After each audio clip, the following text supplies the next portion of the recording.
In this video, I'm going to show you another sprint finish technique. You can add this to your racing bag of tricks. I call this the bait and switch sprint tactic. I just thought of that, by the way. Pretty good, yeah? This is the race I did a little while back called Stage 1 Mercury May Bridges and Boardwalks. It's a relatively short race at just over 20 kilometers. With 3 laps of the Bridges and Boardwalks route. Now in this race, 2 riders break away early, so first and second position have been stitched up. But our front group is fighting it out for 3rd position. So for all intents and purposes, we'll assume that this is the front group. The other thing I have found is that this particular tactic tends to work best with smaller groups of 10 or less. But in this example, we have 5 in this front group, so the situation is perfect to do this. Now, timing a sprint finish is an art in itself. Go too early and you risk being a lead out for everyone else as you burn your matches and they benefit from your draft. Go too late and you find yourself on the back foot fighting to get over the top as you run out of road and time. Now, if you're like me and you've got an average sprint finish, you naturally want to leave the sprint to the last possible moment, but you don't want to go toe to toe with other sprinters with less than 300 meters left. With this tactic, you can start the sprint when you want and you get all the benefits. Welcome to the bait and switch tactic. We pick up the action with about 1 kilometer to go. We have a couple of races in this group that I have my eye on. Andre Krake and Simon Waller.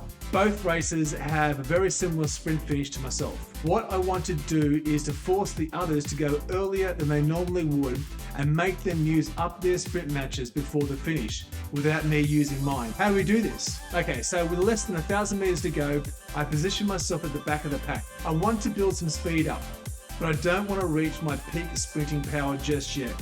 And I want to come sprinting through the pack so that the other racers will panic and hit the launch button prematurely. Now ideally, I like to kick this off with about 600 meters left before the finish. This part is known as the bait. It instantly triggers the others to go as well, and we can see their numbers spike up to 7 and 8 watts per kilo. I then immediately come off the power and let them pass me. Welcome to the switch. The other racers have suddenly gone from thinking they're chasing me, benefiting from my draft whilst I burn my matches, to finding themselves on the front with more than 400 meters still remaining. And I'm stoked when I see Andre come flying past me, having fired his arrow as well. This means that they are all in with about 30 seconds of sprinting still left in this race. And I bet they're wondering what the hell just happened. The best part is that there isn't anything they can do. They know the finish banner is dead ahead in the distance. So at this point, they have to commit to the sprint. I now come in on the back of the 3 of them. As they empty their tanks, I've conserved my power and I get to benefit from their draft. At this stage, Andre and Simon have been sprinting for nearly 10 seconds and they still have at least 15 seconds of sprinting left, which for anyone in this position knows it can feel like forever. I start to put my power down as I pass the 3rd rider, then Simon, and now it's just Andre in front with 100 meters left. I pushed to the end and managed to get over the top with 7 meters to go.